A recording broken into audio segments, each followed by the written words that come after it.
শেখ হাসিনা কথিত স্বাধীন দেশের ভোটচোর প্রধানমন্ত্রী। দেশ ছাড়িয়ে এরই মধ্যে আল জাজিরার বদৌলতে তিনি এখন পৃথিবীর মানুষের কাছে মাদার অফ মাফিয়া খ্যাতি পেয়েছে। ভোটচোর, দুর্নীতিবাজ, ইসলাম বিদ্বেষী ভারতীয় ভ্যারিয়েন্টের এই রাজাকারের কারণে গণতন্ত্রের দিন শেষ, মাফিয়াতন্ত্রে চলছে বাংলাদেশ। মাফিয়া মাদারকে সামনে রেখে তার রাজনৈতিক পুত্ররা পুরো বাংলাদেশকে মাফিয়া রাজ্যে পরিণত করেছে। এমপি মন্ত্রী তো দূরের কথা, সামান্য গ্রামের একজন আওয়ামী লীগের পাতি নেতাও এখন স্ব মূল্যকের মোগল সম্রাট। স্কুল, কলেজ, হাট বাজার থেকে শুরু করে সবকিছুর দখল এখন শেখ মুজিবের আদর্শিক পুত্রদের হাতে। বাকি ছিল মসজিদ, মাদ্রাসা, সেগুলো এখন দখল করে নিয়েছে আওয়ামী জাহিলিয়াতের ধর্মের অনুসারীরা। সীমাহীন এমন ক্ষমতার মালিকেরা এখন নিজেদেরকে পুরো দেশের মালিক ভাবতে শুরু করেছে। মসজিদ থেকে থানা সবখানে এখন তাদের দাপট। চরম কষ্টে থাকা দেশের মানুষগুলো এখন কষ্টে আছে এতটুকু বলার অধিকারও হারিয়ে ফেলেছে। ছোট্ট একটা ঘটনা দিয়ে অনুষ্ঠান শুরু করা যাক। 333 নম্বরে ফোন করে খাদ্য সহায়তা চেয়েছিলেন নারায়ণগঞ্জ সদর উপজেলার পশ্চিম দেওভোগ এলাকার ফরিদ উদ্দিন খান নামে এক জনৈক ব্যক্তি। কিন্তু কথিত 4 তলার বাড়ির মালিক হয়েও খাবারের অভাবে ফোন দেওয়ার কারণে তাকেই উল্টো 100 মানুষকে বিনামূল্যে খাওয়ানোর শাস্তি দেওয়া হয়েছে। এতটুকু হয়তো আমরা সবাই জানি, কিন্তু তার পেছনের ঘটনা তেমনভাবে গণমাধ্যমে উঠে আসেনি। ফরিদ উদ্দিন খান নামে এক ব্যক্তি খাবারের জন্য সরকারি নম্বরে ফোন করেছিল, এটা সত্য। কিন্তু তিনি যে 4 তলা বাড়ির মালিক সেটা পুরোপুরি সত্য নয়। কারণ 4 তলা একটা পুরো ভবনের মালিক তিনি একা নন। তাদের ভাই বোন সবার মধ্যে ভাগাভাগি হবার পর তিনি পেয়েছেন ছোট্ট 2টি ঘর। বলা চলে তিনি একজন নিম্ন মধ্যবিত্ত, কিন্তু অন্যান্য নিম্ন মধ্যবিত্তদের মতো মুখ চেপে না থেকে তিনি খাবারের অভাবের কথা সরকারকে জানাতে চেয়েছিলেন, সেটাই তার কাল হয়েছে। 333-তে কল দেওয়ার বিষয়টি স্থানীয় আওয়ামী লীগ ক্যাডার, কাশীপুর ইউনিয়নের 8 নম্বর ওয়ার্ডের মেম্বার ও প্যানেল চেয়ারম্যান আয়ুব আলী বিষয়টি জানতে পারেন। এরপর তাকে খাবার না দিয়ে উল্টো হুমকি দেওয়া হয় অভিযোগ তুলে নেওয়ার জন্য, কারণ এতে নাকি সরকারের ভাবমূর্তি ক্ষুণ্ণ হবে। এরপরের ঘটনা মোটামুটি সবাই জানেন। স্থানীয় মেম্বার, চেয়ারম্যান থেকে শুরু করে উপজেলা নির্বাহী কর্মকর্তাকে নিয়ে সেই ব্যক্তিকে শাস্তি দেওয়া হয় 100 মানুষকে বিনামূল্যে খাওয়ানোর জন্য। উনি যথেষ্ট সচ্ছল এবং ওনার একটি 4 তলা বাড়ি আছে। যে জরিমানাটা করছে, জরিমানা না দিতে পারলে আপনার স্বামীকে 3 মাসে জেল হবে। কারণ আমি জানি যে টাকার জন্য আজকে আমার স্বামী জেল হয়ে যাবো খাবার চাইতে গিয়া। এটা কর্জমর্য করে আইন না, আমি এটা বহন করছি, কেন না হইলে আমার জেল হইব। শেষ পর্যন্ত খাওয়াতেও বাধ্য হয়েছেন তিনি। স্ত্রীর স্বর্ণালঙ্কার বন্ধক রেখে তারপর 100 মানুষকে খাওয়ানো মরার উপর খাড়ার ঘা হিসেবে নেমে এসেছে তার জীবনে। বেটার জিনিস যে মানুষের নিচে আঙ্গুরি দিতে মায়া নাকছে। সরকারের কাছে থেকে বাঁচানোর জন্য উনি স্বর্ণগয়না রাত্রে আমরা জোগাড় করে দুনো জেলে বন্ধক দিয়া এই সামগ্রী জোগাড় করছি। মানসিক এই যন্ত্রণা সহ্য করতে না পেরে ফরিদ উদ্দিন খান আত্মহত্যা পর্যন্ত করতে গিয়েছিলেন। ওনার মতো যে মানুষ দেওয়ানোর মতো কিছু নেই। কালকে আমার বাসুর ফাঁসি দিতে চাইছে, আমরা সারা রাত জায়গা থাইকা ওনারা পরিদা রাখছি, ভাই আমরা সরকার অনুদান দিয়ে আপনারা বাঁচামো। এভাবেই চলছে সিঙ্গাপুর, কানাডা, আমেরিকার থেকে উন্নয়নে ভরপুর রাষ্ট্র বাংলাদেশের একজন মধ্যবিত্ত, নিম্ন মধ্যবিত্ত মানুষের জীবনের গল্প। এরকম হাজারো পরিবার না খেয়ে অনাহারে, অর্থাহারে থেকেও মুখ বুঝে আছে। মাদার অব মাফিয়ার অনুসারীরা মানুষকে করার সুযোগটাও দিচ্ছে না। এই দেশটা মালয়েশিয়া, সিঙ্গাপুর অনেক আগেই হতো।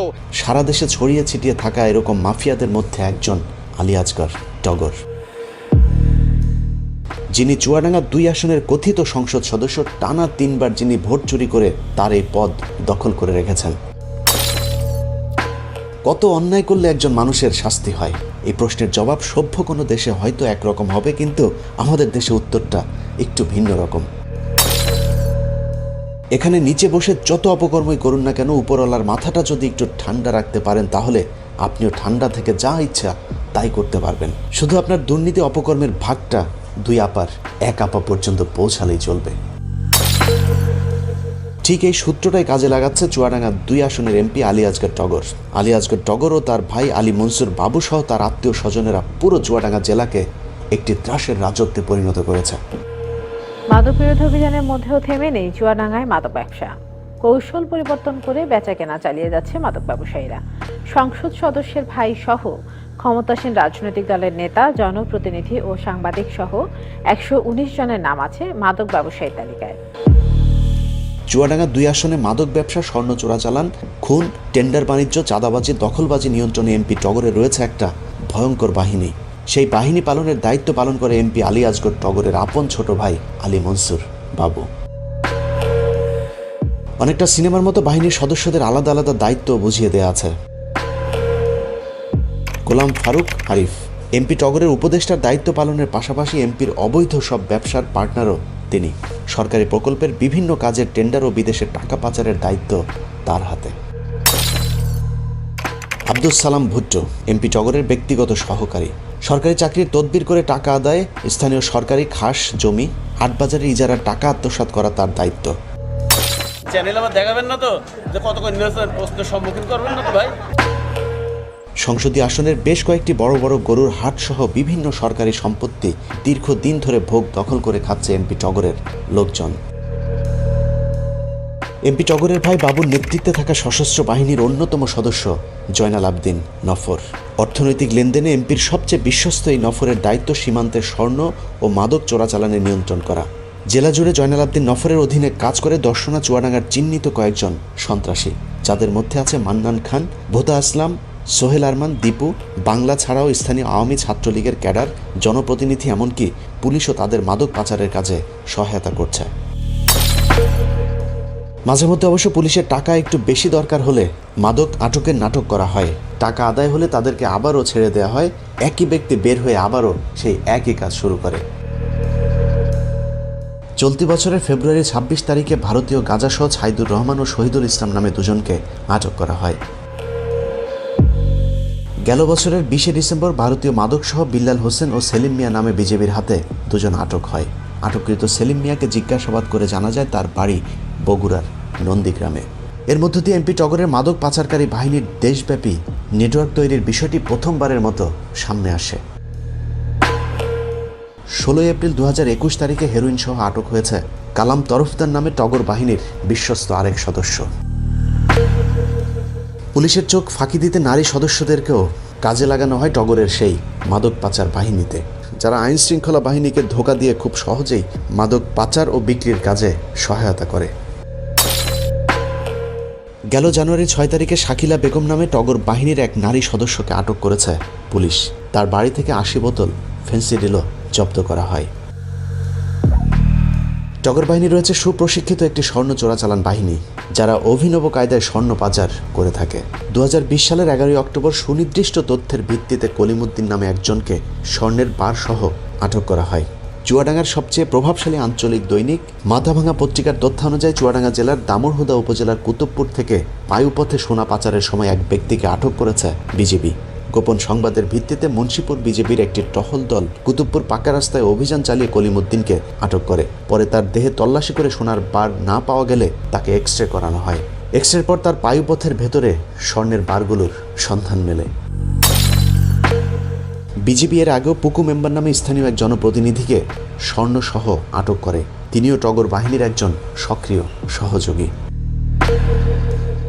এভাবেই সীমান্তবর্তী এই জেলাটিকে এমপি টগর মাদক চোরা কারবারদের অভয়ারণ্য করে রেখেছে প্রায় 1 যুগ ধরে।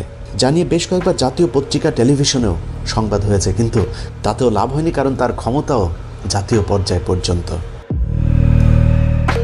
জাতীয় গোয়েন্দা সংস্থাগুলোর এসব ভয়ঙ্কর তথ্য প্রধানমন্ত্রীর অফিস পর্যন্ত পৌঁছেছে, কিন্তু তাতেও লাভ হয়নি, কারণ সেখানেও ম্যানেজ করেছে এমপি টগর।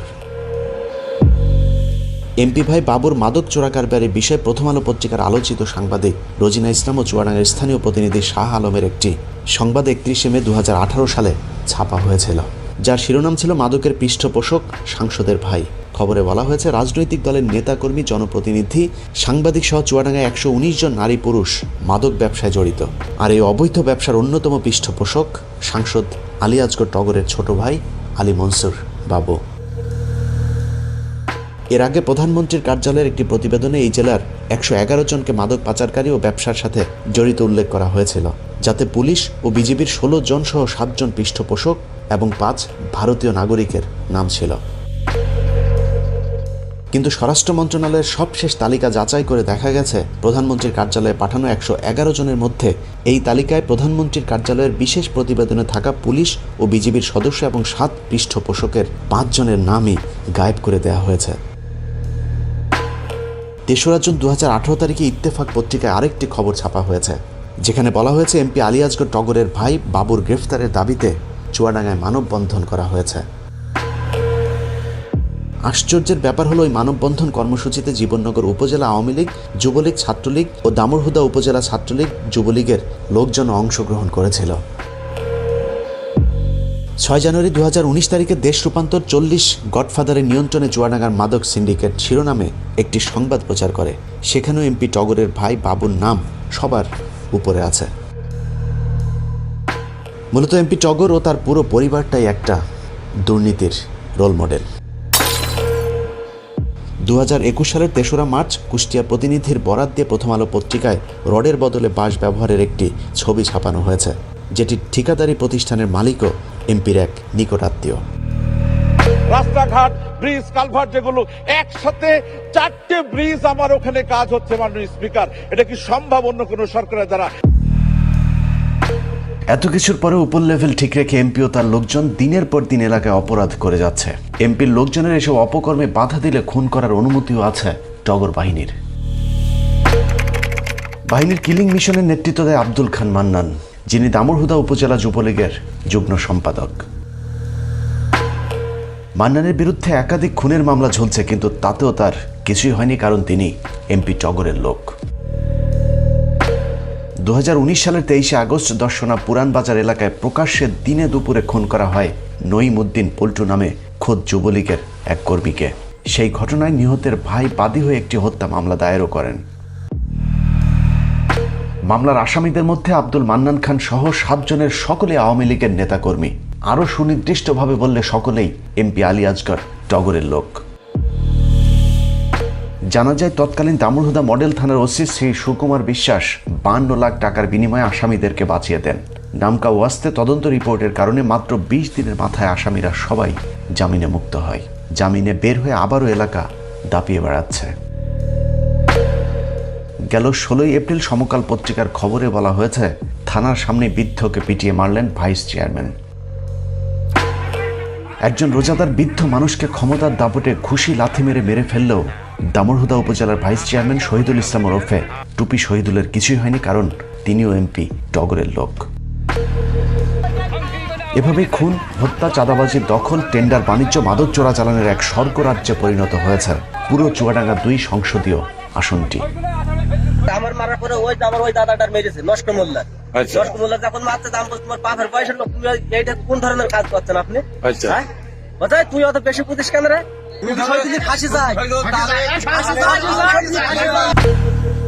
পাশের চুয়াডাঙ্গা 1 আসনের সাংসদ সোলাইমান হক জোয়াদ্দারও বেশ কয়েকবার টগরের বিরুদ্ধে কেন্দ্রে নালিশ করেছে, কিন্তু তাতেও কিছু হয়নি।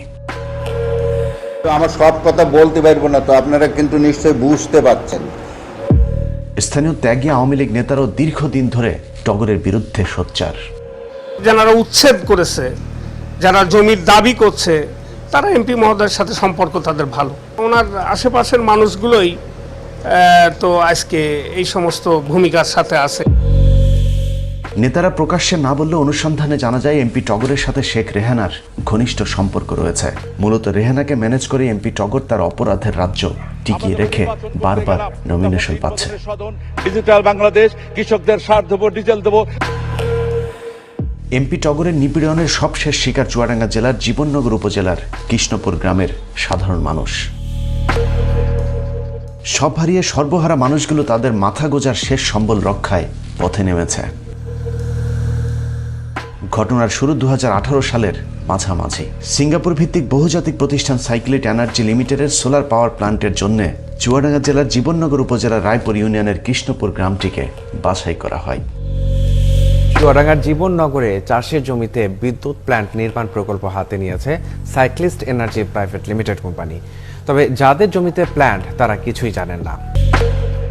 দেশে এত অব্যবহৃত জমি থাকতে চুয়াডাঙ্গার মতো উর্বর একটি জেলাকে বাছাই করাটা যেমন রহস্যজনক, তেমনই রহস্যময় আচরণ করছে স্থানীয় কথিত সংসদ সদস্য আলী আসগর টগর ও তার লোকজন। যে কোনোভাবে কোম্পানিকে জমি দখল করে দিতে স্থানীয় যুবলীগ ও চিহ্নিত সন্ত্রাসী জাহাঙ্গীরকে দায়িত্ব দিয়েছেন এমপি আলী আসগর টগর। ঘটনাটি নিয়ে চরম উত্তেজনা বিরাজ করছে পুরো এলাকা জুড়ে। তবে তাতেও থামছে না জমি দখলের কাজ। এর মধ্যেই এমপির লোকজন জাল এগ্রিমেন্ট পেপার বানিয়ে কৃষি মন্ত্রণালয়, বিদ্যুৎ উন্নয়ন বোর্ড থেকে শুরু করে জেলা, উপজেলা এবং ইউনিয়ন পরিষদের ছাড়পত্র বাগিয়ে নিয়েছে। 15 মিনিটসের কাছে আসা নথিপত্র ঘেটে দেখা যায় যেসব কাগজপত্র দেখিয়ে মন্ত্রণালয় সহ স্থানীয় প্রশাসন থেকে ছাড়পত্র বাগিয়ে নেওয়া হয়েছে তার সবই আগাগোড়া মিথ্যা। কোম্পানির হয়ে এমপির সন্ত্রাসী বাহিনী যেসব জাল কাগজপত্র বানিয়েছে তাতে কিছু মানুষের স্বাক্ষর নেওয়া হয়েছে। জমি বিক্রি করার সম্মতিপত্রে যারা স্বাক্ষর করেছেন তারা কেউ জানেনও না কে কখন কবে তাদের হয়ে স্বাক্ষর করেছে। হাস্যকর বিষয় হচ্ছে স্বাক্ষরদাতাদের অনেকেই মারা গেছেন প্রায় 1 যুগ আগে। আমার চাচা গফুর আলী মণ্ডল 1985 সালে উনি মারা গিয়েছে। এখন দেখেছে তিনি সই, এই সই বিরুদ্ধ একদম জাল বানোয়াটি।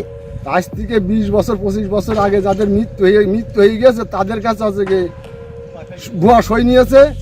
তা এই ভুয়া সইর জন্য আমরা পুরো শাসনের কাছে বিচার চাই। জমি বিক্রির এগ্রিমেন্টের তালিকায় ইউসুফ মণ্ডল নামে কৃষ্ণপুর গ্রামের যে ব্যক্তির নাম লেখা হয়েছে তিনি মারা গেছেন 1998 সালের 21শে ফেব্রুয়ারি। মৃত ইউসুফ মণ্ডলের পিতার নাম মৃত বাবুজান মণ্ডল।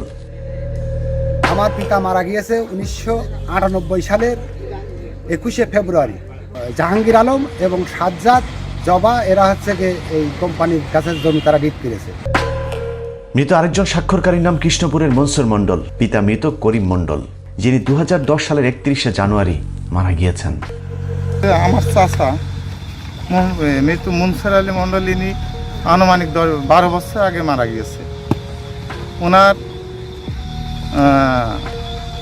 আর এই সৌর বিদ্যুৎ প্ল্যান্টটা তৈরি হচ্ছে 2019 সাল থেকে, তাহলে 12 বছর আগে মারা গেল। তো ওনার সেই সইটা কিভাবে আসলে? আর উনি তো হচ্ছে নিরক্ষর ছিলেন, অন্য কোনো স্বাক্ষর দিতে পারতেন না, কিন্তু সারা জীবনে হচ্ছে টিপ সই।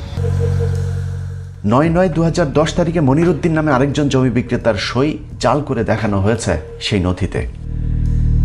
আমার আব্বা মোহাম্মদ মনিরুদ্দিন মণ্ডল মৃত্যু হয়ে গিয়েছে 2019 সালে। আমার আব্বা যে ভুয়া তারা যে সই দেখাচ্ছে ভুয়া সই, সে মিথ্যা কথা। এই মিথ্যা কথার এই সইটা দিলে কি করে? শুধুমাত্র জমি বিক্রির জন্য কবর থেকে উঠে আসা আরেক ভাগ্যবানের নাম মৃত রহমান খান। কৃষ্ণপুর গ্রামের মৃত রাব্বানী খানের ছেলে 13 মার্চ 2009 তারিখে মারা যান। আমার বড় ভাই রহমান খান 2009 সালে মারা গিয়েছে। সে এই এগ্রিমেন্টে কি করে সই করে?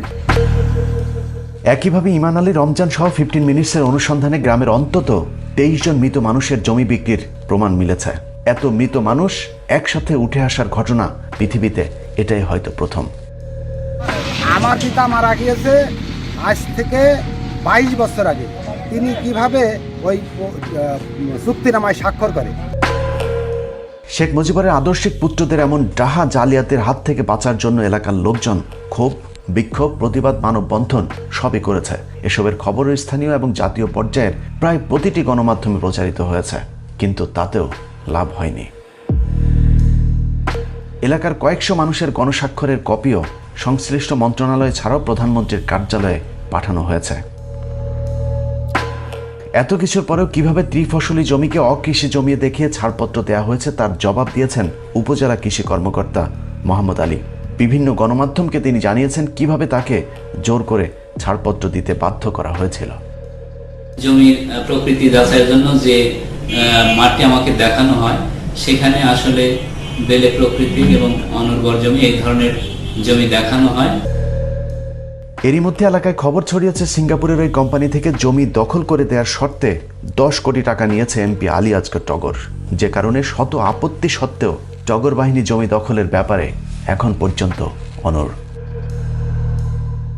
এমপি টগরের অন্যের জমি দখলের অভ্যাস অবশ্য পুরানো। এর আগেও 2014 সালে জীবননগর উপজেলার গঙ্গাদাসপুরের প্রায় 100 পরিবারকে বাস্তুহারা করেছিল এমপি টগরের সন্ত্রাসী বাহিনী। 40-45 বছর বার বসবাস করছে মানুষ, এখন ওরা বচা আমাদের দিয়ে এই জমিগুলো ওরা এখন দখলে নিয়েছে। সেইবার অবশ্য রক্ষা হয়েছিল 21শে টেলিভিশনের কল্যাণে। 2014 সালে জীবননগর উপজেলার গঙ্গাদাসপুর গ্রামের প্রায় 100 পরিবারকে তাদের বাড়ি থেকে উচ্ছেদ করা হয়েছে শুনে ছুটে গিয়েছিলাম সেই গ্রামটিতে। সব লুটপাট করে নিয়ে চলে গিয়েছে, একটা মাল সামান আসতে না। আমরা শুধু এই জামা একটা লুঙ্গি সে সময় টগর বাহিনীর অত্যাচারে মানুষ নিজেদের বাড়িঘর ছেড়ে আশপাশের গ্রামে আশ্রয় নিয়েছিল। যার যে বাড়ি এইসব দেখছেন খালি পড়ে আছে, এরা কেউ আছে বাঁকা, কেউ আছে জীবননগর, কেউ আছে কেশবপুর, কেউ আছে হরিপুর। নির্যাতিত এমন অনেক পরিবার ছিল যারা টগরের বিরুদ্ধে মুখ খুলতে পর্যন্ত ভয় পেত। গঙ্গাদাসপুরে আপনার বাড়িটা ভেঙে দেয়নি কেউ? না, হ্যাঁ, না ভাঙেনি। ওনার বাড়ি হচ্ছে গঙ্গাদাসপুর, জমি জায়গা নিয়ে গ্যাঞ্জাম, ওদের মেরে ধরে বাড়ি ঘর তো ভেঙে চুরিতে তেড়ি দিয়েছে, তো এখন আমাদের গ্রামে এসে রয়েছে। অবশ্য আসার কথা হলো 21-এর চোখে টগরের সেই দখলবাজির খবর প্রচারের পর গঙ্গাদাসপুরের মানুষ তাদের ভিটে মাটি ফিরে পেয়েছিলেন। কিন্তু সে তো অনেক দিন আগের কথা। পাল্টে যাওয়া আজকের এই দেশে গঙ্গাদাসপুরের সেই মানুষগুলোর মতো কৃষ্ণপুরের মানুষও তাদের ভাগ্য পাল্টাতে পারে কিনা সেটা সময়ই বলে দেবে।